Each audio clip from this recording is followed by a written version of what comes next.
Na conferência de ontem, falamos de muitos assuntos que provavelmente eram bastante novos para muitos de vocês. Entre esses assuntos, falamos do choque entre as ideologias do mundo. De um lado, a liderança do catolicismo romano e, de outro, a liderança daqueles que aguardam a volta do Senhor e guardam os mandamentos de Deus. Em Mateus 24, 3-4, está escrito: Estando ele sentado no Monte das Oliveiras, os discípulos se aproximaram dele, dizendo: Diz-nos, quando sucederão estas coisas e que sinal haverá da tua vinda e do final dos séculos? Respondendo Jesus, lhes disse: Vede que ninguém vos engane. Este é um texto muito triste. O engano vai ser a ordem do dia. E o outro problema é que também os escolhidos podem ser enganados. Assim que esta é uma teia muito intricada que Satanás colocou sobre este planeta. Apocalipse 16:13 diz: E vi sair da boca do dragão e da boca da besta e da boca do falso profeta 3 espíritos imundos, à semelhança de rãs. Já falamos sobre isto numa conferência prévia. Pois são espíritos de demônios que fazem sinais. E eles vão aos reis da terra em todo o mundo para reuni-los para a batalha daquele grande dia do Deus Todo-Poderoso. Forças demoníacas operam entre os homens para enganá-los. E a única salvaguarda que temos contra tudo isso se encontra na palavra de Deus. Mateus 24:24. Porque se levantarão falsos cristos e falsos profetas, e farão grandes sinais e prodígios, de maneira que enganarão, se fosse possível, até mesmo os escolhidos. Assim que os sinais e milagres vão ser a ordem do dia. E como podemos prevenir para que não sejamos enganados como os outros? Quem são os escolhidos? Obviamente, eles são aqueles que obedecem à palavra de Deus como seu fundamento e fortaleza. Ontem falamos sobre a profecia dos 2.300 dias e vimos que Satanás odeia a primeira parte desta profecia e que ele odeia a parte final desta profecia com a mesma intensidade, porque ele viu que o final desta profecia revela um povo que representará Jesus Cristo e sua justiça. E vimos como Roma fez um desafio. Eu estou contente de saber que o desafio permanece em seu site da internet. E vocês podem lê-lo diretamente se desejarem. A maioria dos cristãos supõe que o domingo é o dia de adoração que a igreja aprova. A Igreja Católica Romana protesta que ela transferiu a adoração cristã do dia de sábado bíblico para o domingo. E que tratar de argumentar que a mudança aconteceu na Bíblia é algo desonesto e uma negação da autoridade católica. Se o protestantismo quisesse basear seus ensinamentos apenas na Bíblia, teria que adorar no sábado. Mas o que está desafiando a Igreja Católica Romana? Está desafiando pessoas ou está desafiando a palavra de Deus? Sim, está desafiando a palavra de Deus. E nós estamos presos no meio desta batalha. Isto é tudo. E vocês se lembram que o jornal Sentinela Católico tem esse artigo que diz: as pessoas que pensam que as escrituras tinham que ser a única autoridade, tinham que, logicamente, tornar-se adventistas do sétimo dia. E tinham que guardar o sábado como dia sagrado. E com certeza este artigo do site da internet Mary Online, no qual o editor diz: ou a Igreja Católica está certa, ou os adventistas do sétimo dia estão certos. Não pode haver outra escolha. Esta foi uma afirmação assombrosa. Que afirmação incrível, quase inacreditável. E se uma pessoa não escolhe nenhuma destas duas opções, então a doutrina completa da sola escritura, isto é, basear-se apenas na Bíblia, entra em colapso. Muito bem, qual é o assunto da briga? A veracidade da palavra de Deus. E resulta que a Bíblia predisse que um grupo de pessoas chegaria ao final dos tempos e falaria pela Bíblia, e somente pela Bíblia. Isto é, sola escritura. E falaria pelo Senhor, assim como ele está descrito na Bíblia. E se uma pessoa não escolhe uma dessas duas opções, a doutrina da sola escritura entra em colapso. Agora, o que faz uma organização que não se baseia na Bíblia, isto é, na sola escritura, para se defender contra as falsas doutrinas? O que sobra quando se tira a palavra? A tradição. E se ela não é suficiente para convencer as pessoas, do que se necessita? Necessita-se de sinais e de milagres. Necessita-se de acontecimentos que convençam as pessoas que esta é a verdade. Desde 1844, estamos vivendo no tempo do juízo. E a base do juízo, vocês se lembram? São Tiago 1:25. Aquele que olha atentamente a perfeita lei da liberdade e persevera nela, não sendo um ouvinte esquecido, mas praticante da obra, este será bem-aventurado em tudo o que faz. E Santiago 2:12, assim falai e assim procedei, como os que haveis de ser julgados pela lei da liberdade. Mas agora há duas leis no mundo hoje em dia, dois grupos de leis.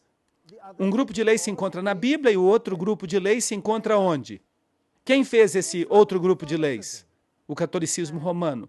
Isso é muito estranho. A Bíblia diz, se me amais, guardareis os meus mandamentos. Trata-se de uma disputa de autoridade. Que autoridade vamos aceitar? Obviamente, se você crê na sola Escritura, você vai seguir a autoridade da Bíblia, que é a autoridade de Deus, de Jesus Cristo. Aqui está a paciência dos santos, os que guardam os mandamentos de Deus e a fé de Jesus. Assim que há este grupo no final dos tempos. Mas o que é o testemunho de Jesus? Vocês se lembram que nós estudamos este texto? Nós lemos o que é o espírito de profecia. Nós tivemos uma conferência sobre isto. Assim que as duas características que distinguem a igreja remanescente de Deus são, primeiro, guardam os mandamentos de Deus, segundo, tem o testemunho de Jesus, que é o espírito de profecia. E o sábado, é claro, nos mandamentos de Deus, vai ter um papel crucial.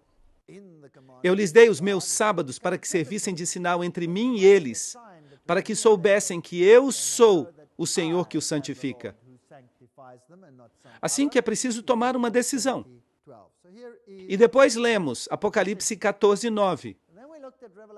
A passagem que o terceiro anjo segue e proclama, dizendo em grande voz, se alguém adora a besta e a sua imagem e recebe a marca em sua fronte ou em sua mão, ele também beberá do vinho da ira de Deus.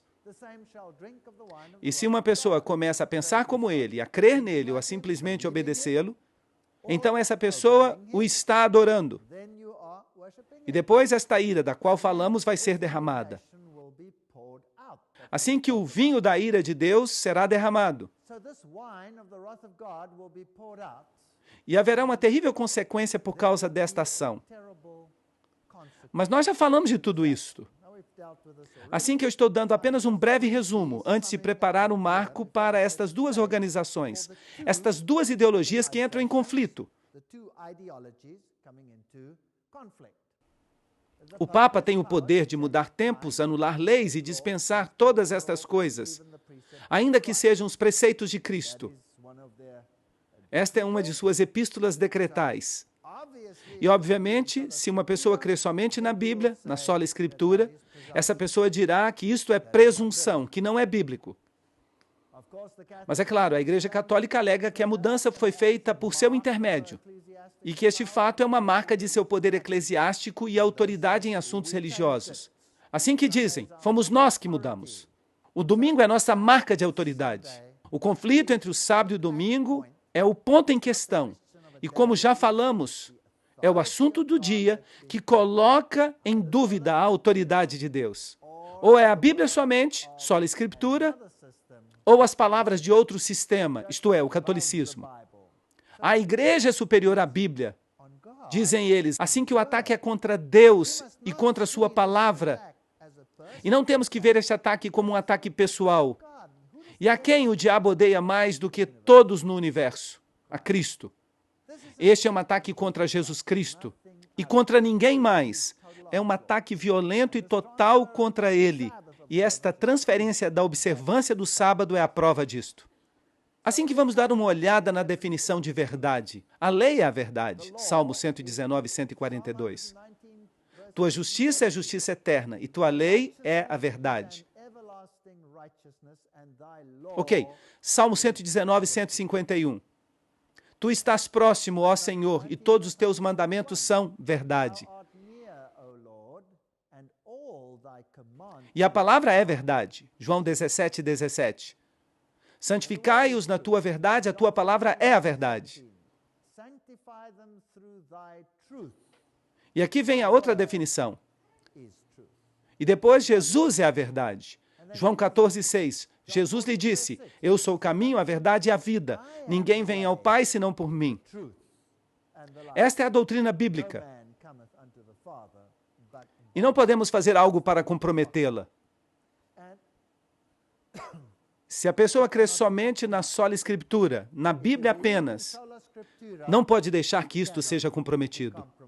Mas o que fala o catecismo jesuíta, que é o representante do outro lado da polêmica? Pergunta, e se as Escrituras ordenarem uma coisa e o Papa uma coisa contrária a esta? Resposta, as Sagradas Escrituras devem ser postas de lado. Assim, temos dois grupos de normas no mundo. Quem é o Papa? Ele é o vigário de Cristo, Rei dos Reis, Senhor dos Senhores. E há somente uma tribuna de juiz que pertence a Deus e ao Papa. Bem, eu lamento dizer que este não é o meu Deus, porque o meu Deus disse, eu não mudo. Jesus Cristo, o mesmo, ontem, hoje e para sempre. E eu não vou mudar. E ele definitivamente não vai permitir que o seu vigário deixe as Escrituras de lado. Será que ele permitiria isso? Eu tenho as minhas dúvidas. E quer gostemos ou não, o mundo inteiro se encontra de um lado ou do outro desta polêmica. Agora, vocês se lembram de que Maria é a mediatrix, a mediadora no catolicismo? Em 1854, o Papa declarou que Maria era imaculada. Em 1951, o Papa Pio XII definiu e recomendou a doutrina da assunção corporal de Maria. E a doutrina basicamente diz que o pecador que se aventura a ir diretamente a Cristo chega com temor e apreensão de sua ira. Deixem que somente utilize a mediação da Virgem com o seu filho. E tudo o que ela tem que fazer é mostrar àquele filho os peitos que lhe deram de mamar. E sua ira será imediatamente apaziguada. Esta é uma afirmação terrível que se originou no catolicismo. E estas são as afirmações feitas pelos santos católicos romanos. Aquele que não tem acesso a Maria, cai e está perdido. Maria é chamada de a porta para o céu. Jesus disse, eu sou a porta. E aqui eles dizem que Maria é a porta. Porque ninguém pode entrar nesse reino bendito sem passar por meio dela. Agora, por acaso Jesus não disse o oposto disso? A via de salvação está aberta somente aos que passam por meio de Maria. A salvação de qualquer pessoa depende do fato de esta pessoa ter recebido o favor e a proteção de Maria. Aquele que está protegido por Maria será salvo. O que não está protegido se perderá. A nossa salvação depende de ti. Deus não nos salvará sem a intercessão de Maria.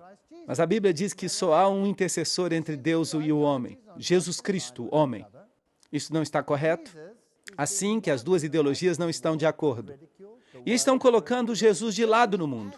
Estão ridicularizando a Jesus. A palavra é ridicularizada. Cada aspecto da palavra, prestem atenção. O aspecto científico da palavra vem sendo ridicularizado no mundo hoje em dia. Sim ou não? Claro que sim.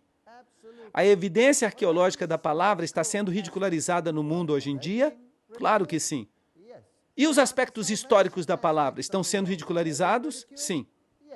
E os aspectos da salvação descritos na palavra estão sendo ridicularizados? Sim. Tudo está sendo ridicularizado. De fato, está cada vez mais difícil que alguém diga só a Escritura, somente a Bíblia, sem que seja chamado de lunático. Não é isso mesmo? Se alguém diz, eu creio que Deus criou o mundo em 6 dias, está louco. Não é isso que estão dizendo agora? Acreditem em mim, é isso mesmo. Jesus Cristo é claro e simples, mas Maria é um tema totalmente diferente. É interessante ver que ela tem todos esses martelos e essas coisas ao redor, todos esses símbolos maçônicos. Embora que na Virgem mais abençoada a Igreja já tenha alcançado essa perfeição pela qual ela existe, sem mancha ou ruga, os fiéis ainda lutam para vencer o pecado e aumentar sua santidade. E é aí que eles voltam seus olhos para Maria. Nela, a Igreja já está totalmente santa. E esta não é uma fonte qualquer. Este é o Catecismo Oficial Católico Romano, artigo 829. E o artigo 971 fala sobre a devoção à bendita Virgem. Todas as gerações me chamarão bendita. A devoção da Igreja à bendita Virgem é parte integrante da adoração cristã. A Igreja corretamente honra a bendita Virgem com especial devoção. Desde os tempos mais antigos, a bendita Virgem foi honrada com o título de Mãe de Deus. E quais são os tempos mais antigos? Bem, se este é um documento cristão, não deveria dizer pelo menos desde a era cristã? Sim ou não? Oh, não. Isto vem dos tempos mais antigos. Assim que a quem eles estão verdadeiramente honrando? A Ísis ou Diana, como queiram vocês chamá-la. E para a proteção de Maria vão os fiéis. Recorrem a ela em todos os seus perigos e necessidades. Assim que as pessoas vão a Maria.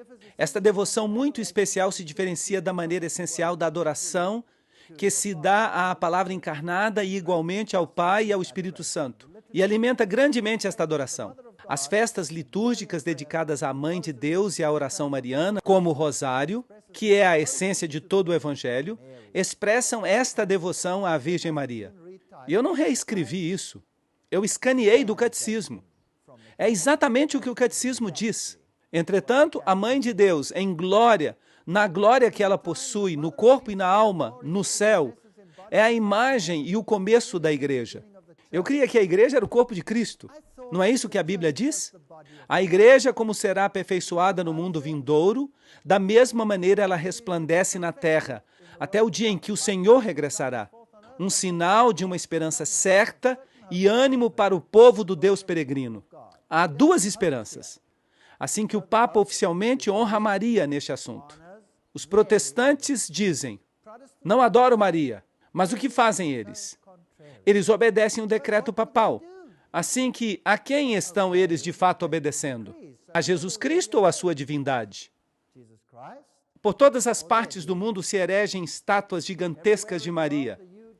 500 mil de peregrinos esperarão a Madonna, a Virgem, porque creem em seus milagres. E há santuários marianos por todo o mundo. Este aqui está na Áustria. E se vocês o visitarem, verão estas coisas. Coisas que eles penduram por ali, muletas e outras coisas, de pessoas que supostamente foram curadas por Maria. Este pobre homem católico aqui acaba de fazer sua confissão neste santuário mariano. E aqui se diz, Maria ajudou. E dependendo de quantos pecados se tenha, há várias cruzes nesta igreja pequena. E a pessoa pega uma dessas cruzes e depois cumpre a sua penitência desta maneira. Assim que se cometeu um pecado pequeno, pega uma cruz pequena e caminha 1 ou 2 vezes ao redor da igreja. Se a pessoa cometeu um pecado grande, pega uma cruz grande e caminha 15 vezes ao redor da igreja. Será que isso é bíblico? Claro que não. Mas o movimento mariano é incrivelmente forte. Este homem aqui é Maximilian Kolbe. Ele é o fundador dos Cavaleiros da Imaculada. E o seu alvo, o alvo de seu sacerdócio, é levar avante a causa de Maria. Aqui há uma história fascinante sobre as visões de Maria e o que ela conseguiu. A mulher Eva desempenhou um papel decisivo na queda da humanidade por meio de sua desobediência a Deus. E por causa do desejo de se exaltar a si mesma. A mulher Maria desempenha um papel decisivo na salvação da humanidade, por meio de sua obediência a Deus. Isso não coloca o Evangelho de trás para frente? O Papa Paulo VI, em sua encíclica de 1967, Signum Magnum, identificou a Senhora de Fátima como a representação bíblica da mulher vestida com o sol. Bem, aqui onde o conflito começa, Maria diz, em uma visão de Fátima, ela diz, eu sou a Virgem do Apocalipse. Agora, este é um lado da polêmica. Mas nós vimos que a Virgem do Apocalipse é quem? A igreja. A igreja que guarda os mandamentos de Deus e tem o testemunho de Jesus. E essas duas opiniões não podem estar certas ao mesmo tempo. Claro que não. Apocalipse 14:6. Vi voar por meio do céu outro anjo que tinha o evangelho eterno para pregar aos moradores da terra, a toda nação, tribo, língua e povo.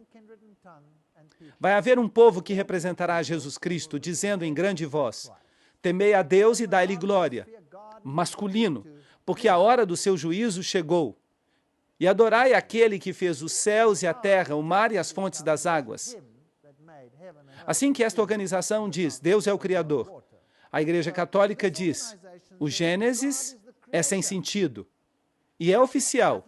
A Igreja Católica oficialmente renunciou à interpretação literal da criação, colocando o Gênesis como algo totalmente sem sentido. Assim que o pensamento do Vaticano evolui. Aqui está a revista Time. O Papa dá sua bênção à seleção natural, apesar de dizer que a alma do homem ficará ainda além do alcance da ciência. Duas ideologias. Uma que diz Deus e a outra que diz isto não tem sentido. O que faz isto a palavra de Deus? Ele está dizendo, a palavra de Deus está totalmente sem sentido. E vejam esta manchete, o Papa João Paulo II diz, e a Bíblia não tinha razão.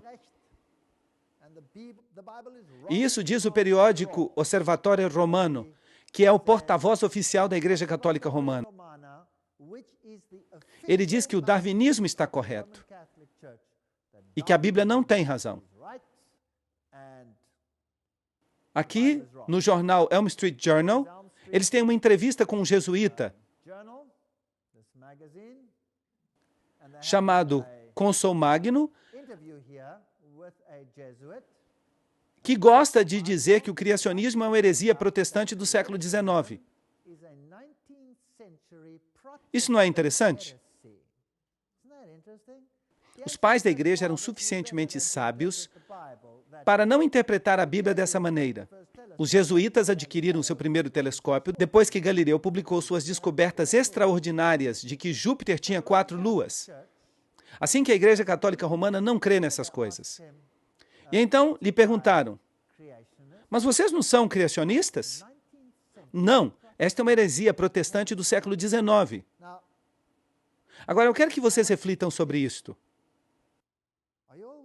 Entenderam o que quis dizer a citação? Quando nasceu o protestantismo? No século XVI, certo? Bem, e por que esta é uma heresia protestante do século XIX? E de quando até quando durou o século XIX? De 1800 até 1900, certo? E que data está mais ou menos na metade? 1844, mais ou menos. Não é verdade? E por que essa tinha que ser uma heresia protestante do século XIX? Este é um jesuíta que está falando. Eles sabem exatamente quem é que lhes traz problemas.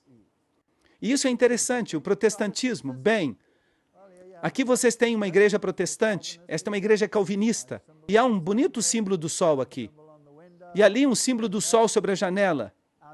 E aqui estão estas rochas petrificadas, e se diz, estas pedras têm 250 milhões de anos. Então, o protestantismo apoia oficialmente a criação ou apoia a evolução?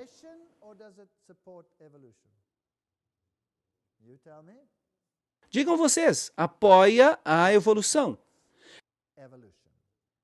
Cada sínodo principal de cada igreja protestante no mundo já oficialmente aceitou o relato da evolução, dizendo que, de alguma forma, ele precisa ser incorporado ao relato bíblico. Assim que nós temos um problema. Até a Igreja Reformada Holandesa oficialmente aceitou o evolucionismo. Bem, aqui estou eu na maior igreja protestante da Suíça. A denominação se chama Die Evangelische Kirche, para os que entendem alemão. Vocês podem ver algumas belas placas aqui e outros quadros interessantes de pendurados na parede. E esse é o seu Criador. E agora, quem é ele? Este é Brahma, que respira para dentro. Agora, esta é uma história espantosa. Eles me convidaram para dar uma série de palestras sobre a evolução e a criação na Suíça. E eles alugaram esta sala, simplesmente porque era uma sala bela. Era apenas uma sala alugada da igreja. E eu ia falar sobre a evolução e sobre a criação. E então nós distribuímos convites. Todos foram convidados. E depois, no dia anterior ao início das conferências, o pastor desta igreja veio nos ver e perguntou, bem, vocês sabem, até agora eu ainda não tinha pensado nisso, mas sobre o que vocês vão pregar? Vocês vão falar sobre a criação ou vão falar sobre a evolução? que vocês vão fazer? E eu lhe disse, nós vamos mostrar que Deus é o Criador. E ele me disse, bem, então acabou. Desculpem, mas já não posso mais alugar esta sala, nós vamos cancelar o aluguel da sala. E eu disse, bem, isso é muito interessante, porque nós temos um contrato e pagamos o aluguel desta sala de conferências. E nós já enviamos milhares de folhetos que custaram muito dinheiro. E se vocês agora vão cancelar a sala de conferências, bem, vocês agora vão ter problemas, porque vocês vão ter que nos reembolsar por todos esses gastos. E vão ter que arranjar um jeito de avisar a todos os que foram convidados para que eles vão a outro lugar que vai ser alugado. E isto é justo se vocês vão cancelar a sala, só por essa razão. Assim que eles começaram uma discussão, e saia muita fumaça da cabeça deles, e eventualmente eles resolveram o problema. Eles disseram, muito bem, vocês podem ficar com a sala. Vocês podem dar suas conferências.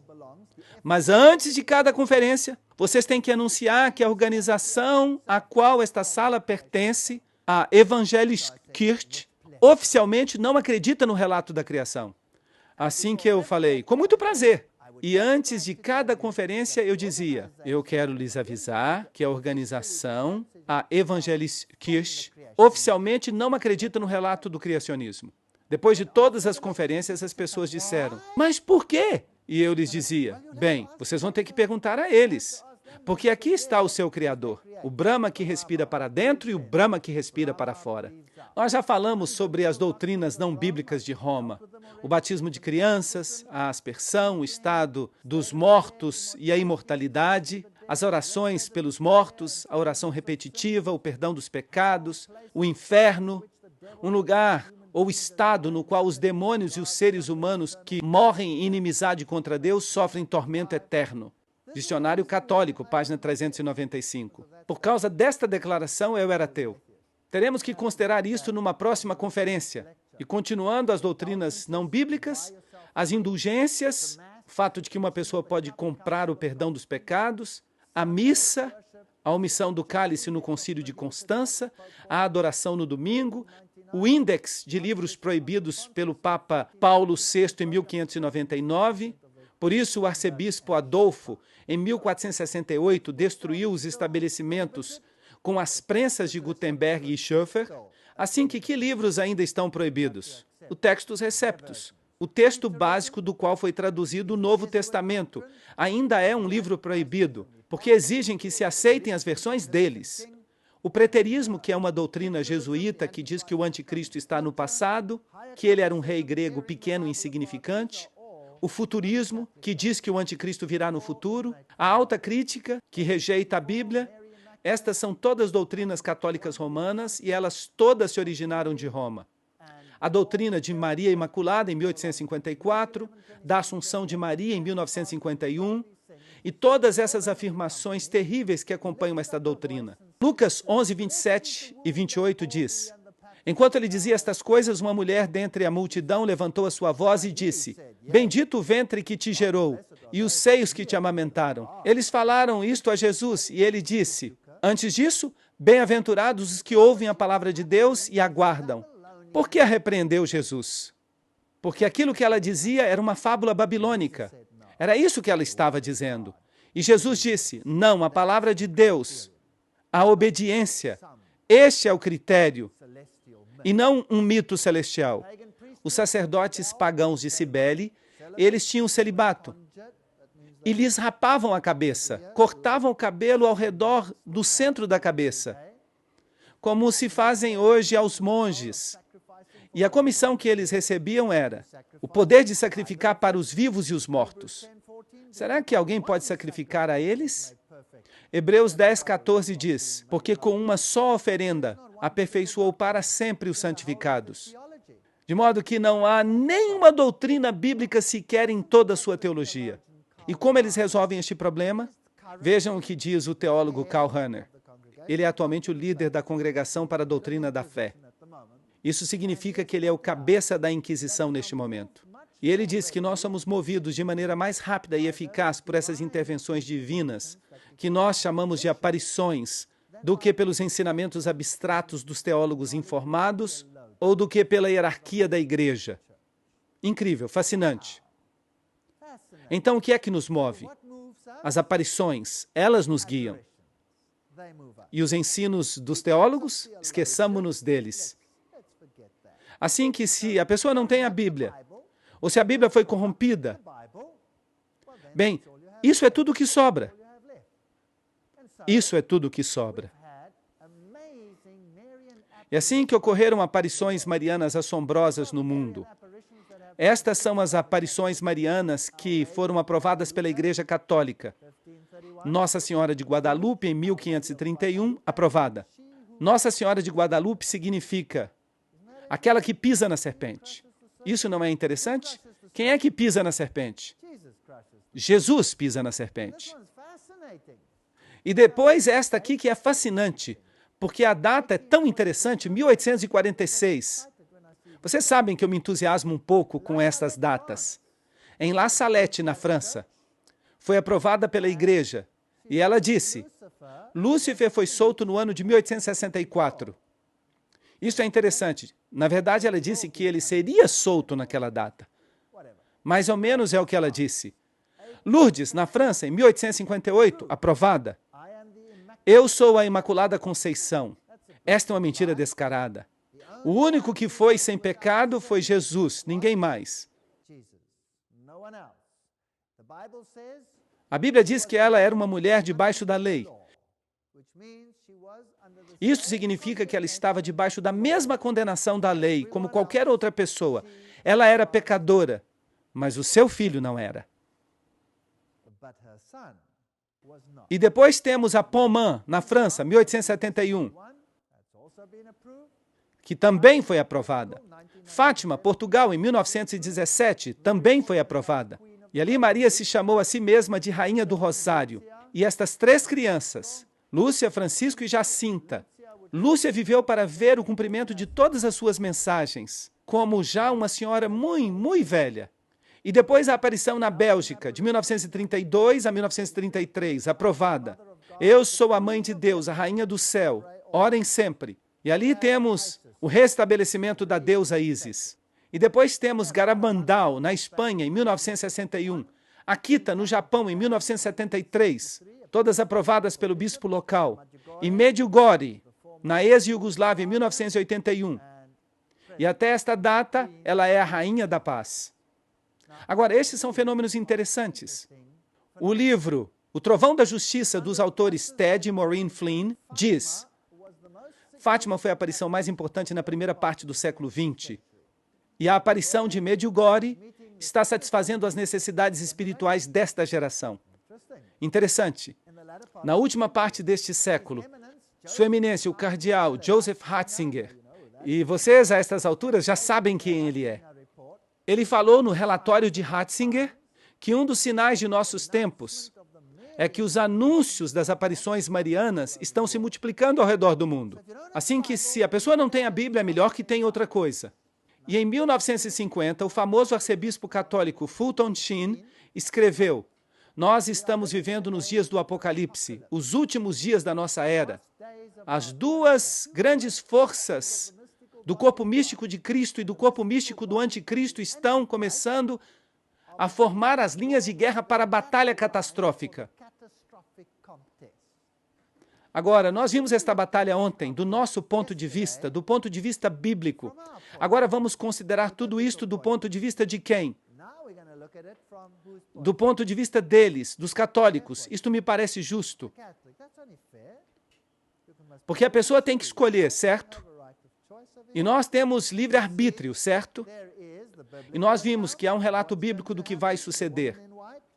A mulher de branco, ela guarda os mandamentos de Deus, ela tem o testemunho de Jesus, e ela vai surgir depois de 1844. Ela vai ser organizada e ela vai se opor a tudo que sucede no mundo com a mensagem dos 3 anjos e com uma forte pregação. E nós estudamos isto ontem em grandes detalhes. Agora, o que diz esta organização, da qual falamos ontem, a Igreja Adventista do Sétimo Dia? Quem eles falam que vai ser o anticristo? O catolicismo. como disseram também os reformadores. E quem apontavam como anticristo? Ao catolicismo. Todos os reformadores disseram a mesma coisa.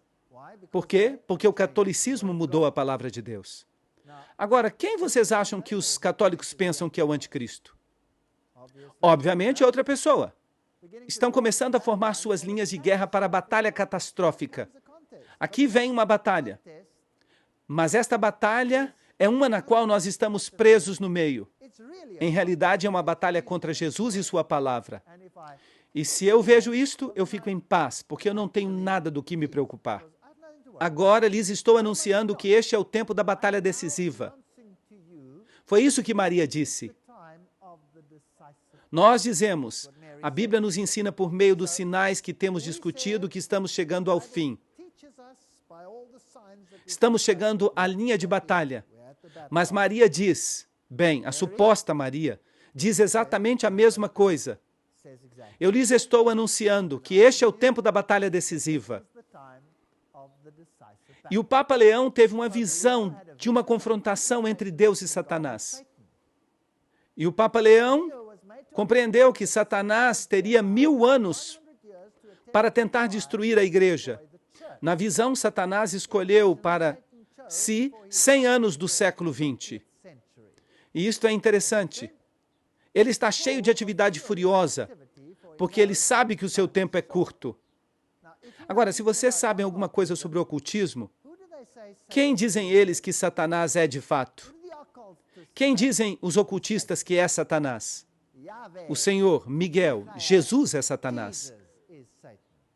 Assim que Cristo vai ter um conflito com a Igreja Católica, para dizer isto em outras palavras, no século XX. Bem, interessante. Muito obrigado, La Salette, França. Agora voltemos a 1896. Aprovado. Lúcifer foi solto em 1864. Aqui está uma citação no livro O Trovão da Justiça, por Ted e Maureen Flynn. E, de fato, Malachi Martin escreveu o prefácio desse livro. Assim que ele não é simplesmente um livro qualquer. A Igreja Adventista foi organizada em 1863, com 3.500 membros. E com uma meia dúzia de associações locais e cerca de 30 obreiros ministeriais e um comitê de 3 pessoas no nível da associação geral. Incrível. Isto é interessante, é um fato interessante. Agora vejamos o que La Salette, na França, diz sobre qual seria a polêmica. Isso seria interessante, não é mesmo? Bem, Maria diz, se meu povo não deseja se submeter, esta é a aparição de La Salette. Se meu povo não deseja se submeter, eu vou ser forçada a soltar a mão do meu filho. Isto é tão pesado e me incomoda tanto que eu não mais posso deter a sua mão. Todo este tempo eu tenho sofrido pelo resto de vocês. Se vocês não desejam que meu filho os abandone, eu tenho que tomar sobre mim mesma a tarefa de orar por isto continuamente. Mas o resto de vocês pensa que isto é de pouca importância. Em vão vocês orarão, e em vão vocês vão atuar. E vocês nunca vão poder me retribuir pelos sofrimentos que eu tenho tido pelo resto de vocês. E eu lhes dei 6 dias para trabalhar, e guardei o 7º para mim mesma. Mas ninguém quer me dar esse dia. É isso que incomoda tanto o braço do meu filho.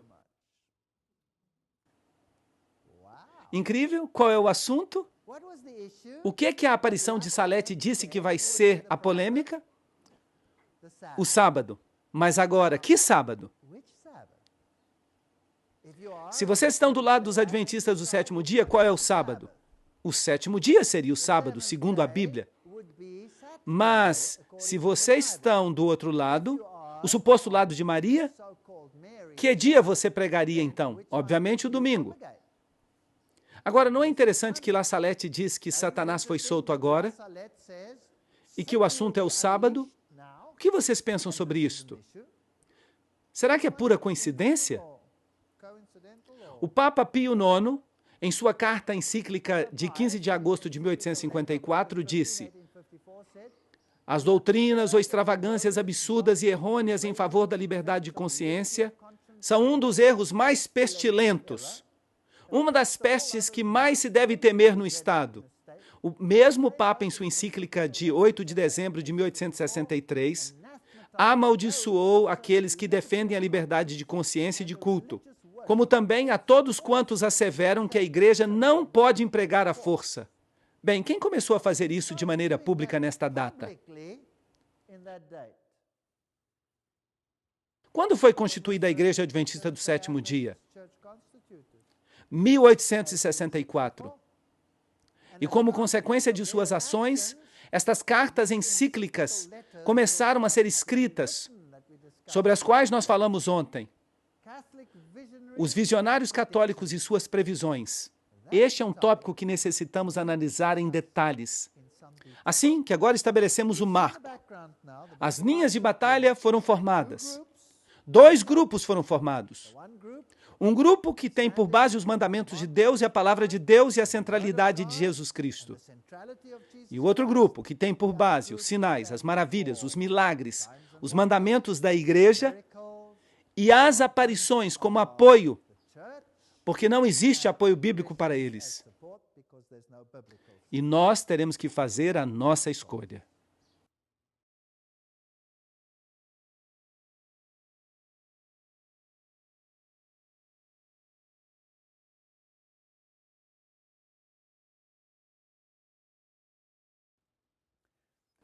Este é o livro Trovão da Justiça. Fala sobre o milagre e o castigo, Ted e Maureen Flynn. O prefácio é de Malachi Martin. Vamos ler este prefácio rapidamente, ele é muito interessante. O Trovão da Justiça. Somente um cristão muito distraído e inconsciente terá evitado receber pelo menos uma débil impressão por causa do longo verão quente de 1993. Pois por vários anos tem havido uma progressão contínua de acontecimentos, no sentido mais amplo da palavra. E todos esses acontecimentos indicam que a humanidade em seu conjunto e a Santa Igreja Católica Romana em particular alcançaram um limiar fatídico, mais além do qual existe uma nova condição de acontecimentos humanos. Esta citação é interessante. Malachi Martin, professor da Universidade Pontifícia, alega haver sido um ex-jesuíta, mas ainda assim ele permanece totalmente católico romano. E não existe essa coisa de ex-jesuíta. Mas, contudo, ele permanece ali, com as visões, aparições, mensagens, predições, advertências e interpretações, estátuas que choram, ídolos que sangram, mananciais milagrosos de água, cura espontânea, danças flutuantes do sol e eclipses da lua, crianças pequenas que preveem o futuro, homens e mulheres não educados que instruem os papas e os presidentes, viagens a nível nacional de publicidade por parte dos mensageiros com revelações especiais. E em tudo isto, uma ênfase óbvia por todos os lados sobre o papel especial da bendita Virgem Maria de Nazaré como Rainha do Céu, Mãe de todos os seres viventes e, como é de se esperar, como a mediadora de todas as graças. Muito interessante. Mas esta exuberância vem contrastada de maneira séria com o outro lado das matanças deste século, porque este é um século que há testemunhado e segue testemunhando cenas de horror absoluto. Os massacres industriais das guerras planejadas, nas quais literalmente milhões de homens, mulheres e crianças foram mortos. O extermínio, às vezes, pareceria, da noite para o dia, uma onda sempre mais crescente de infanticídio, que já conta mais de 1 bilhão nos últimos 50 anos. Um número sempre maior de guerras, fratricídios, 245 até a data deste escrito, que seguem acontecendo. Ondas de tortura e perseguições por todos os 5 continentes. Um fluxo contínuo de desastres naturais, sem nenhum paralelo conhecido na história humana, assim como a conhecemos. O cenário neste mundo se estabelece sobre uma depressão econômica generalizada, com vistas ao claro surgimento de um governo mundial, que já está visível em sua estrutura inicial. Um governo mundial que é profissionalmente secular, tão perigoso para a liberdade humana que dá medo. E em seu perfil indistinto, se parece com o retrato do Big Brother, de George Orwell, em seu cenário de 1984. A verdade e o erro se misturam.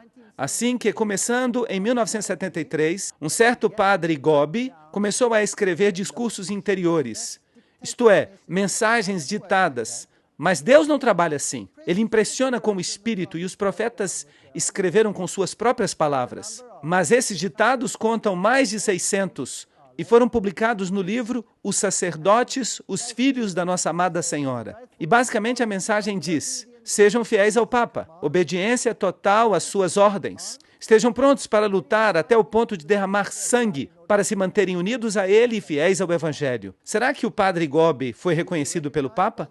Claro que sim. Aí está ele, o Papa João Paulo II e o Padre Gobbi. E o que ele tem a dizer? Ele disse, 18 de setembro de 1988, temos um período de 10 anos decisivos. E nesse período de 10 anos se completará o tempo da grande tribulação, que lhes foi previsto nas Sagradas Escrituras. E neste período de 10 anos, todos os segredos que eu revelei a alguns dos meus filhos acontecerão. Bem, 18 de setembro de 1988 até o dia 18 de setembro de 1998. Este é o período de tempo que ele indicou. E até o mês de setembro de 1998, o papado havia publicado cada encíclica que necessitaria, incluindo sua encíclica sobre o domingo, que foi publicada antes dessa data, incluindo sua carta apostólica Ad Tuendam Fidem, que diz que os hereges têm que ser castigados se não estão de acordo com o ensinamento papal. Tudo estava no seu lugar. Em outras palavras, o mundo está simplesmente esperando para que os eventos finais aconteçam. E um último dogma que será declarado é que Maria é a corredemptrix, mediatrix, corredentora e mediadora. E isso significa que ela participa na nossa salvação. Um erudito comenta que o título advogado é quase unicamente utilizado para Maria, e não para os santos, e que é particularmente apropriado para Maria. Isto é interessante, porque a Bíblia diz que só há um homem que pode nos salvar. Temos um advogado junto ao Pai, Jesus Cristo, o justo, 1 João 2:1. Será que aqui fala Maria? Não. Então, temos aqui outro problema bíblico. O cardeal Ratzinger supostamente escreveu a este profeta, dizendo que não há barreiras teológicas para a proclamação de um dogma como este. Assim que Maria representa o lado oposto. Ela é a corredemptrix, mediatrix, corredentora e mediadora de todas as graças e advogada para o povo de Deus. Isso degrada Jesus Cristo. Assim que, de repente, neste período de tempo, há uma explosão incrível de atividade. Encontramos muitas observações dos assim chamados OVNIs. E encontramos acontecimentos raros que ocorrem. Desenhos no campo, alguns deles falsos, alguns deles não têm explicação. Temos aparições no misticismo oriental, temos aparições no misticismo ocidental. Krishnamurti, Krishna, era ele que supostamente deveria se declarar como Messias. Mas agora Maitreya tomou o seu lugar. No Islã temos frutas e vegetais. E quando as pessoas cortam essas frutas, elas encontram dentro delas o nome de Allah. No Irã se conta que em várias partes de algumas cidades, uma imagem de Jesus foi vista nas cercas e nas janelas. Assim escreve o periódico do Irã, Akhbar, no dia 25 de dezembro de 1995. Em Zeitun, no Egito, as aparições de Maria foram vistas sobre as igrejas e milhares de muçulmanos ficaram assombrados por causa disto. As estátuas começaram a sangrar.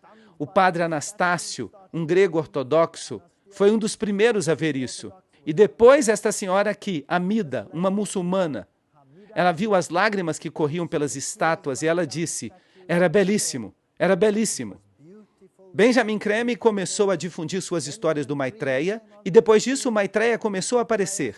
Assim que temos as imagens de Maria, temos a luz que emana das imagens japonesas de Bodhisattva, os milagres do leite no hinduísmo, os milagres muçulmanos e um monte de milagres que de repente ocorrem em todo o mundo.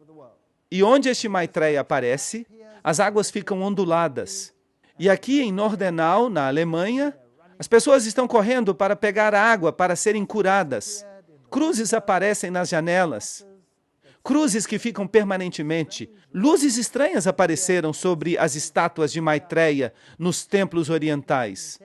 E acontecem sinais interessantes com as mãos dessas estátuas. Estas luzes não estavam aqui. Não havia uma vela ou uma lâmpada que iluminasse. Estava simplesmente sobre os Budas. E depois o senhor Ganesha começou a beber leite. E também as outras estátuas no hinduísmo. As pessoas começaram a lhes dar leite. E o leite era simplesmente absorvido. Bum, desaparecia. Bem, eu sempre digo, é melhor que o Sr. Ganesha assista a uma das minhas conferências sobre saúde. E aqui há outra pequena estátua que bebe leite, de modo que os hindus passaram a dar leite às suas estátuas.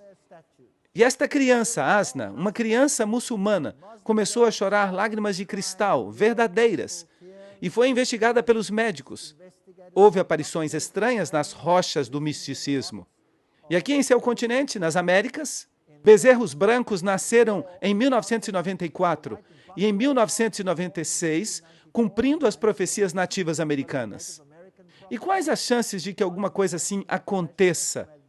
O cálculo é de uma possibilidade para cada 6 a 10 milhões. Por isso, todas essas coisas estão nos dizendo que estamos chegando ao final dos tempos.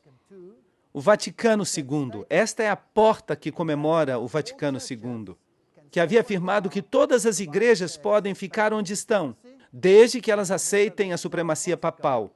E lembrem-se que Dom Bosco havia previsto que o barco do Evangelho ancoraria entre os pilares do catolicismo, a Eucaristia e Maria, e que isto ocorreria um ano antes do final do século. Assim que um ano antes do final do século, 1999, eles tiveram um movimento ecumênico, no qual o Papa foi declarado líder espiritual do mundo. E isto se cumpriu, quer gostemos ou não. E eles estavam prontos para fazer de Maria uma deusa. 4 milhões de católicos querem que Maria seja divina. E o dogma papal, Maria teria que ser uma deusa, bem, pelo menos foi aprovado, pelo menos verbalmente, pelo Papa. Nossa Senhora de Guadalupe, 1994. As estátuas começaram a chorar óleo. E luzes estranhas começaram a baixar em Guadalupe. Supostamente, o Shekinah, a glória de Deus. E muitas religiões começaram a adorar Maria por causa de todas essas aparições em todo o mundo. E Maria substitui a Mãe Terra nos rituais indígenas. Aqui está a plataforma em Guadalupe, e esta foi a famosa Dança do Sol que aconteceu em Fátima, o lugar onde a água brotou e milhões de pessoas vêm aos santuários para ser curadas, entram na água para ser curadas. Agora, este é um ensino muito estranho, e nós também o encontramos mencionado na Bíblia. Ali no tanque, o tanque de Betesda, onde havia um homem deitado. E a teoria na qual eles criam era que quando a água do tanque era movida pelo anjo do Senhor, se alguém conseguia entrar no tanque, bem, esta pessoa era curada. E as pessoas diziam, este versículo nunca deveria estar na Bíblia. Bem, este versículo absolutamente que sim, tinha que estar na Bíblia.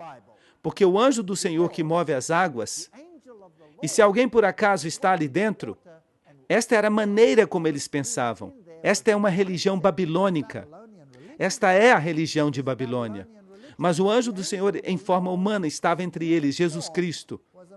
E ele entrou nesta situação. E o que ele fez? Ele foi até o homem que estava deitado ali, que havia sido um inválido por todos esses anos, e ele lhe disse, bem, deixe-me ajudá-lo a entrar nas águas. Eu sou o anjo do Senhor feito carne. E o levou às águas. Esperou, fez as águas se moverem e o colocou ali dentro. Foi isso que aconteceu? Não, este não é um relato bíblico, absolutamente. Jesus repreendeu sua ideologia, sua crença nas fábulas. Porque Deus não trabalha assim para dar sua graça a uma pessoa, movendo as águas por acaso. E assim, as pessoas não têm que entrar na água. As pessoas não têm que fazer peregrinações para serem salvas. Não. Ele reprovou tudo isto. Ele foi até o homem e disse, queres ser salvo? Queres ser curado? Então, levanta, toma o teu leito e anda. E isto ocorreu no dia de sábado. E que tumulto causou Jesus, eliminando todas essas crenças absurdas com um só milagre. Mas Maria é honrada mais do que Jesus. Isso é certo. Isso é tudo o que vocês vão ver que o Papa fará. E depois, quando ocorreu o processo de Roe contra Wade aqui nos Estados Unidos sobre o assunto do aborto, a França explorou essa arma nuclear. E na nuvem, as pessoas viram a imagem da cruz e a aparição de Maria, que mirava para baixo até a cruz. E estas são as crianças pequenas de Garabandal, na Espanha, Lúcia e Jacinta, tombadas em um estado de êxtase, tombadas em visão. E notem que seus olhos estão fechados. Isso não é interessante?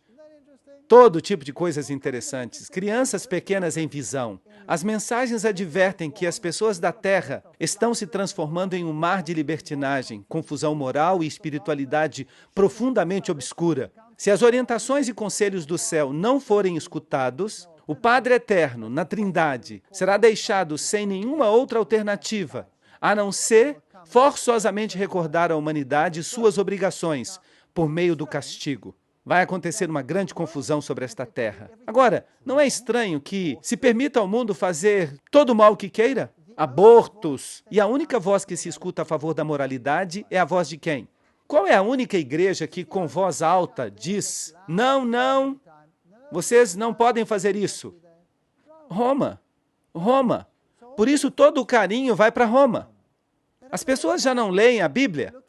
Elas olham os milagres, os sinais, os portentos de uma voz enganadora. Aqui, Vássula começou a escrever automaticamente com a mão. Mas Deus não atua dessa maneira.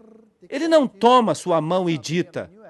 Mas foi assim que muitos dos escritos da nova era foram criados. E aqui há uma entrevista entre o padre Laurentin e Vássula. Como recebes as mensagens? Elas me são ditadas. Mas você disse que a sua mão se movia de alguma maneira? Sim, isto ocorre de maneira simultânea. Primeiro, ele move a minha mão sem ditar, etc, etc. E depois Maria disse: haverá um sinal. Esta é Medjugorje, na Iugoslávia. Maria apareceu ali dando mensagens ao mundo. E ela disse: haverá um sinal que será dado aos ateus. Os fiéis já receberam sinais, e agora haverá um sinal para os ateus. Assim que haverá algum tipo de sinal permanente. E aí estão as criancinhas de Medjugorje. Foram elas que tiveram uma visão. Em 7 de dezembro de 1974, Maria se revelou ao padre Gobi, porque ela escolhe os pequeninos. Eu, a mãe da igreja, estou pessoalmente intervindo e começando o meu trabalho de salvação. E eu estou começando da seguinte maneira, com simplicidade, às escondidas, e de uma maneira tão humilde que a maior parte das pessoas nem se dará conta. Mas estes meus filhos sabem que esta sempre foi a maneira em que sua mãe atuou. Como? Às escondidas. E este é um fenômeno interessante. Como se chama o último livro da Bíblia? O Apocalipse, que quer dizer revelação. Aqui temos duas maneiras de operar, e elas são opostas uma à outra. Uma se chama às escondidas, e a Bíblia a chama de mistério, Babilônia, a grande. E a outra se chama Apocalipse, revelação.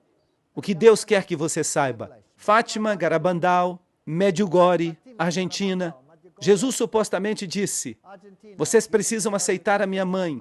Vocês precisam escutar a minha mãe na totalidade de suas mensagens. E as almas virão a mim por meio de seu coração imaculado. Eles colocam a Jesus de lado. Os visionários de Medjugorje. Estas são pequenas aparições aqui de Maria. Ali outras aparições. Esta aqui aconteceu no Arizona. Um homem viu um arbusto cheio de flores. Sua esposa não conseguia ver as flores. Então ele tirou uma fotografia para ela. E quando revelaram a foto, não havia flores. Mas estava Maria do Rosário atrás do arbusto. Outra aparição. Luzes apareceram sobre as igrejas em Medjugorje. A imagem de Maria apareceu em cima. E havia luz que emanava de suas mãos. Estava em pé sobre a lua. Esta é a imagem básica que sempre aparece. E havia estranhos raios de luz por toda parte. Aparições estranhas sobre as nuvens. Algumas delas muito claras, como esta aqui. Jesus com uma coroa de espinhos. O rosto aparecendo sobre estes lugares. Luzes estranhas por onde as pessoas caminham. Pilares de luzes. Esta mulher está parada ao lado de um pilar de luz que não existe. São Francisco é outro que aparece regularmente. O companheiro de quarto de Loyola. E onde os dois jovens aparecem juntos nos sítios, estas luzes estranhas aparecem no céu. As cruzes aparecem no céu.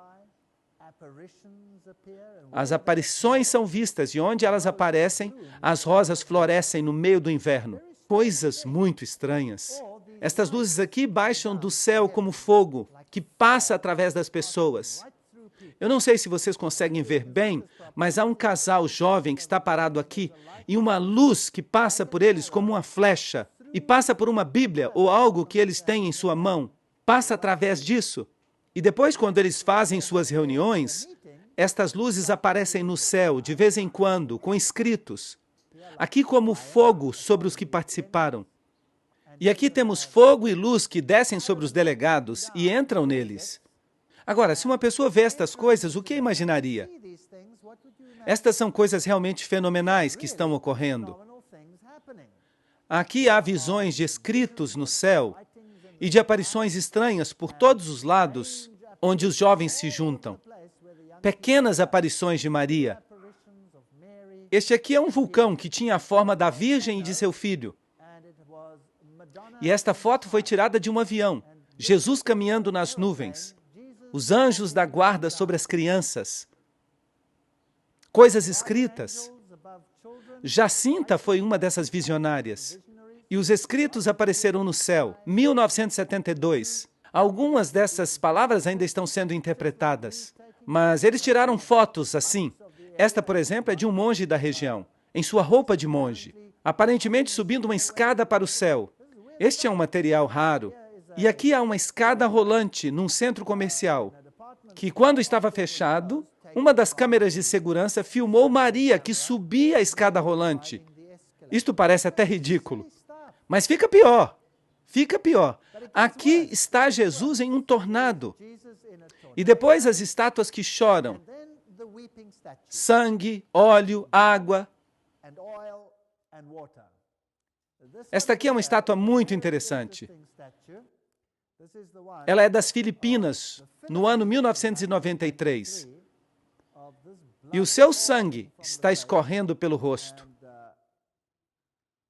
E aqui temos pétalas, pétalas de rosa que caem do céu. E estas estruturas de Jesus como rei. E Maria com a luz que lhe sai dos olhos. Aqui está toda a família de Deus, Maria outra vez. Aqui está o rosto de Jesus. Vejam, ali está o nariz, os olhos. E Jesus fazendo este sinal com a mão.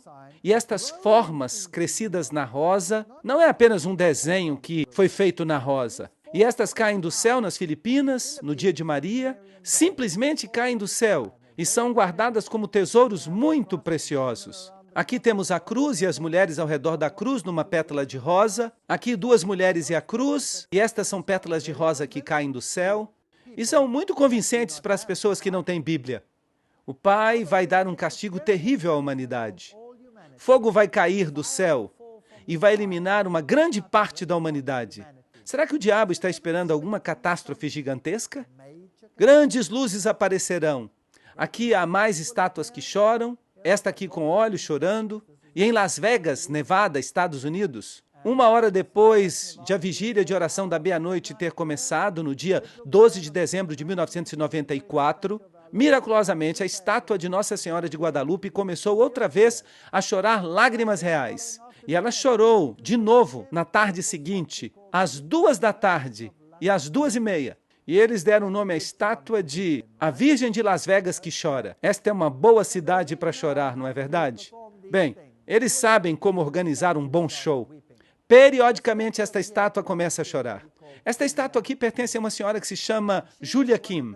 Ela pertence à Igreja Católica e recebeu uma estigma. Vocês sabem o que é uma estigma? Uma pessoa estigmatizada é alguém que sangra nas mãos ou que tem as marcas de Cristo. Sangra nos pés ou sofre as agonias de Cristo pelos pecados do mundo. E esta é uma de suas estátuas. E esta aqui também, uma estátua de Cristo que começou a sangrar sangue de verdade. Chegaram até a fazer uma análise. Os grandes estigmatizados do mundo. Esta foi uma das mais famosas dos tempos modernos. Seu nome era Teresa Neumann. Viveu de 1898 a 1962. Na Alemanha, eles dizem que ela nunca se alimentou, nunca dormiu, que ela nunca teve funções corporais por 40 anos. Isso significa que ela nunca foi ao banheiro. Ela só vivia da Eucaristia. Bem, eu não sei se isso é verdade, isso é o que eles dizem. E ela falou que desastres naturais vão ocorrer nos Estados Unidos. Aqui está ela em suas agonias dos estigmas. Notem o sangue que escorre de seus olhos, que escorre de suas mãos. E depois desses acontecimentos, ela teve até cruzes queimadas em seu corpo. Outro famoso estigmatizado foi o Padre Pio, da Itália, 1887 a 1968. E ele disse que seria mais fácil que o mundo existisse sem o sol do que sem o santo sacrifício da missa. Ali está ele, sangrando nas mãos. E aqui as pessoas o ajudam enquanto celebra a missa. E na própria cidade de Roma, muitas das estátuas com hóstias começaram a sangrar. Sangravam a partir das hóstias. E quando eles celebravam a missa, a própria hóstia se transformou em sangue. Esta aqui, por exemplo, aconteceu em 1991. E aqui está outra que se transformou em coágulo de sangue, enquanto celebravam a missa. E aqui está um sacerdote investigando uma das hóstias. E depois, algo muito assombroso aconteceu. O Papa mesmo estava celebrando a missa. E ele deu a hóstia a Julia Kim, a estigmatizada. Aqui está ele, o Papa João Paulo II, celebrando a missa com Julia Kim, a estigmatizada. E eles tiraram uma fotografia na hora em que a hóstia foi colocada em sua língua. E os jornais disseram, o Papa viu a hóstia sangrar. Aqui está a foto. Ela se transformou em um coágulo de sangue em sua boca. Isto é bastante dramático. E a pergunta é, será que vem de Deus ou vem de outro lugar? É bastante dramático. Se você fosse um católico romano e você visse isso acontecer, e se isso fosse toda a sua religião, isto seria convincente. Aqui está, Virgínia. Ela é uma estigmatizada. Este sacerdote também é estigmatizado. Esta jovem aqui vive na Irlanda e ela sofre terrivelmente. Ali os seus pés estão sangrando e suas mãos estão sangrando. E a mesma coisa acontece com a cabeça. Assim que Julia Kim é uma estigmatizada dos dias presentes.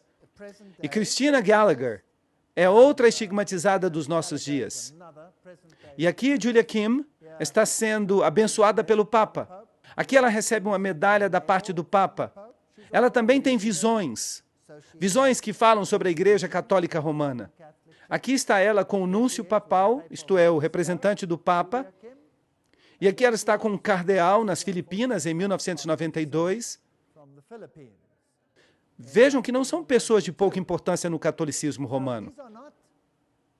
Estas pessoas foram abençoadas pelo próprio Papa. Foram honradas pelo próprio Papa. Foram condecoradas pelo próprio Papa com medalhas. Estas são pessoas de importância. Esta mulher aqui é Catalina, da Bolívia. Ela vive na Bolívia, na América do Sul, e ela sofre terrivelmente quando ela recebe os estigmas. Suas pernas incham, suas mãos incham, e ela tem que ficar na cama. E toda vez que ela recebe os estigmas, as estátuas começam a sangrar. E o sangue começa a escorrer de muitos crucifixos que existem nesta região. Esta mulher é da Inglaterra. Ela também recebia escrituras automáticas. Era também estigmatizada e uma vez ficou muito enferma e acabou morrendo por causa disso. Aqui está outra vez Christina Gallagher e ali ela tem marcas da coroa de espinhos. E esta mulher aqui é a irmã Ana Ali, da Nigéria. Em nossos dias, há um estigmatizado em cada continente. E isto é muito interessante. Cada continente no mundo hoje em dia tem um estigmatizado na Igreja Católica Romana. Algo que nunca havia acontecido na história católica. E esta aqui, para mim, é a pior. Maria de Damasco. As estátuas aqui começam a sangrar. E da maioria delas escorre óleo. E analisaram o óleo. É um óleo de azeitona pura. E esta é a jovem que recebe os estigmas nesta região. Seu nome é Mirna Nazur. E ela vive em Damasco e sofre terrivelmente quando recebe os estigmas. Eu quero que vocês olhem atentamente para esta jovem. Ela é muito bonita. Aí está ela. É assim que ela fica quando está normal. E quando ela recebe os estigmas, ela começa a sangrar da fronte. E depois de alguns minutos, ela fica assim. Agora, isto é algo muito impressionante. Mas eu tenho uma pergunta. Se Jesus morreu uma vez para sempre por todos os nossos pecados, Será que é necessário que alguém continue a sofrer as dores da crucifixão para que se expie, para que pague os pecados do mundo? Sim ou não? Não, isso não é bíblico.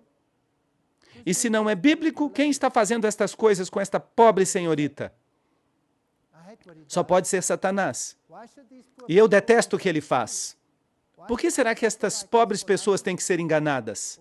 Por que será que têm que sofrer assim por nada, quando a verdade poderia libertá-las? Vejam que eu não estou pregando isso contra os católicos.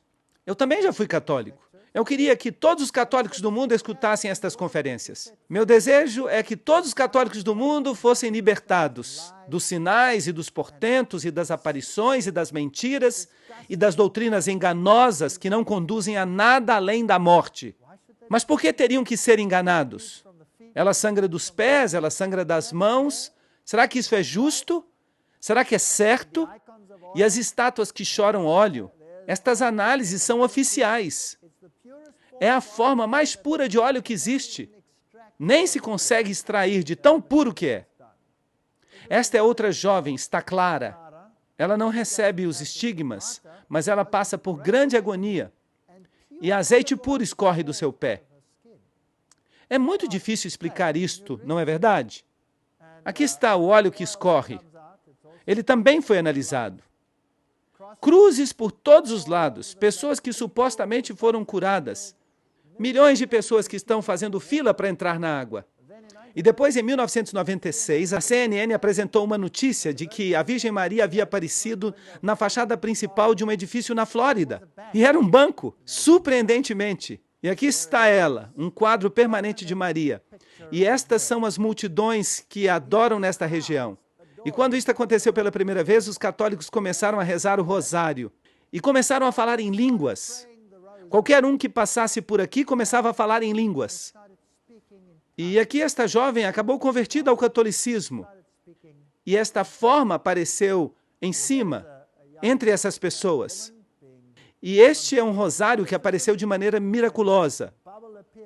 A foto foi tirada no dia 5 de maio de 1998, em Atlanta, na Geórgia. E uma mulher recentemente convertida chamada Jill de Taylorsville, da Carolina do Norte. Jill foi convertida ao catolicismo pela graça de Deus, por meio da intervenção de Nossa Mãe Celestial. E esta foto foi tirada depois de uma palestra que eu apresentei em Atlanta. E eu estava orando por ela e suas medalhas, quando um rosário em forma de coração apareceu entre nós na foto. Assim que estas são aparições de Maria, e os estigmas que estão acontecendo no mundo, por meio disso, o catolicismo recebe o crédito como se tivesse o selo divino. Este é o resumo de todas as previsões marianas. Ela diz, o Papa João Paulo II será o último antes dos eventos finais. Isto é interessante, vocês sabem, o diabo é um mentiroso, desde o princípio. Assim que eu não levo nenhuma de suas previsões a sério. Eu não apostaria minha vida nelas. Mas, seguramente, se o diabo conseguiu tanto excitamento, se ele tem envidado tantos esforços para enganar as pessoas, algumas dessas coisas devem de fato estar planejadas, de modo que vão acontecer de uma forma ou de outra. Mas de vez em quando ele comete um erro. O novo Papa será eliminado por um bispo convertido ao islamismo, que vai declarar que ele mesmo é o Papa. Bem, ainda não vimos isto. Eu não sei se isto é realidade, se isto vai acontecer ou não. A nova ordem mundial chegará e vai haver um castigo. Eu acho que ele está tentando explicar as pragas que vão cair. Quando ele tiver feito o que ele vai fazer, o verdadeiro Papa vai ser restaurado. A igreja vai reinar e Jesus vai voltar. Bem, eu creio que ele vai fazer um decreto de morte em uma dessas aparições. Assim que esta doutrina não é bíblica, está toda ao contrário. E Maria tem que ser a profetisa dos últimos tempos, a Conceição Imaculada, a mãe da igreja, a nova Eva, a rainha do céu, Maria da Assunção, o Santo Rosário, tudo isto, co-redemptrix, mediatrix, advogada, tudo o que Jesus tem que ser, ela é também. E Roma não muda. Roma continua sendo tão conservadora hoje em dia e até mais do que já foi no passado. E você pode examinar toda a doutrina do catecismo católico e você vai ver isto. A igreja, o pilar, a fortaleza da verdade, recebeu este mandamento solene de Cristo, da parte dos apóstolos, para anunciar a verdade salvadora. À igreja pertence o direito, sempre e em toda parte, de anunciar os princípios morais, inclusive os princípios que pertencem à ordem social, e de julgar todo o feito entre os homens, à medida em que se exige isso em prol dos direitos fundamentais dos seres humanos ou a salvação das almas. O magisterium dos pastores da igreja em assuntos morais se exerce cotidianamente na catequese e na pregação. De geração a geração, os pastores receberam o depósito do ensinamento moral cristão, um depósito formado de um corpo de regras morais características, mandamentos e virtudes que procedem da fé em Cristo. Assim que, tradicionalmente, o Decálogo dispõe acerca dos princípios da vida moral, que são válidos para todos os homens. E agora nós entramos no cerne da questão. Desde quando? E este é o artigo 2065 do Catecismo. Desde a época de Santo Agostinho. E como nós vimos, quem era ele? Um iniciado. Os 10 mandamentos têm ocupado um lugar predominante na catequese dos candidatos batismais. O catecismo da igreja, com frequência, expõe os preceitos da moral cristã seguindo a ordem dos 10 mandamentos. A divisão e a numeração dos mandamentos tem variado ao longo da história. Este catequismo segue a divisão dos mandamentos estabelecida por Santo Agostinho. Por quem? Assim que não seguem a Bíblia, seguem a um iniciado. Em Assis, o mundo se entregou ao Papa. Vejam, o Papa vem como irmão do povo, e ele coloca o bálsamo do mundo em nosso peito, e os coros de anjos decoram seu trono com flores. Acreditam nisto? Ele recebeu o título de Homem do Ano, e apareceu no Sinai, e orou no Sinai e disse: os 10 mandamentos ainda são vigentes. E Maria, a suposta Maria, revelou ao padre Gobi o seguinte: meu Papa, João Paulo II, eu te confirmo que este é o Papa do meu decreto, o Papa do qual eu falei às crianças durante as aparições de Fátima. Em outras palavras, este era o Papa que ia cumprir todas as previsões de Fátima. E a última que não era conhecida era que este seria o Papa que sobreviveria a um atentado contra a sua vida. E depois que este Papa cumprir a sua obra, eu virei do céu e receberei seu sacrifício. Então, qual é o remédio do qual Maria fala? Para o problema que o mundo está enfrentando, todo este caos. Ela diz: este é o lugar onde vemos muitos dos fatores na raiz dos nossos problemas. Isto é, o mandamento de guardar o sábado. Mas voltemos à nossa pergunta. No Antigo Testamento, se alguém não guardava este dia, este era um dos vários pecados aos quais se podia castigar com a morte. Apesar de não estarmos vivendo sob a lei do Antigo Testamento, há um abuso geral através da cultura cristiana quanto ao sábado. No Ocidente, nós nos esquecemos de Deus por causa da nossa riqueza. E no Oriente, perdemos a Deus por causa do comunismo e do sofrimento. E nos dois casos, perdemos de vista o sábado. E de que sábado vocês acham que ela está falando? Bem, vamos perguntar para ela. A intenção de Deus para o sábado era que fosse um dia de repouso que honrasse a Deus por meio da adoração, da conversa, do ensino, do louvor. Hoje em dia, se uma pessoa se incomoda em ir à igreja, o domingo mesmo assim se converteu em uma rotina, com os fins de recreação, televisão, eventos atléticos, compras, etc., etc. E depois continua falando sobre o que as pessoas fazem nesse dia em particular. E aí ela fala de Medjugorje e dos mandamentos. Queridos filhos, hoje também quero lhes dizer, eu estou com vocês nestes dias agitados nos quais Satanás deseja destruir a todos. E vocês se lembram de quem no ocultismo está por trás deste nome? Ele quer destruir a tudo que eu e meu filho Jesus estamos construindo. E de maneira especial ele deseja destruir as almas. Ele deseja conduzi-los o mais distante possível da vida cristã e também dos mandamentos. Satanás deseja destruir tudo que é santo em vocês e ao redor de vocês. Por isso, filhinhos, orem, orem. Orem para que possam ser capazes de entender tudo que Deus está dando por intermédio de minha vinda. A vinda é de quem? É Maria que vem. Assim que a Igreja Adventista do Sétimo Dia diz, guardem os mandamentos de Deus. E a Igreja Católica, por meio de seus visionários, está dizendo: guardem os mandamentos de Roma. Não é isso que está acontecendo? E o Papa diz: certifiquem-se de que ninguém tenha que trabalhar no domingo, porque este tem que ser celebrado como o dia do Senhor. E vocês percebem que o sábado está se convertendo num assunto importante, que determina se reconhecemos a autoridade de Deus ou não. Não é apenas uma questão de um dia, é uma questão de autoridade. Na plenitude dos tempos vem um movimento e diz: guardem os mandamentos de Deus. E este movimento eleva o sábado, a Igreja Adventista do Sétimo Dia. Ao mesmo tempo, Maria aparece e diz: Satanás está solto no planeta. Guardem o sábado da igreja. Pregam a mesma coisa, mas de duas perspectivas diferentes. E esta é a escolha de vocês. Que perspectiva querem seguir?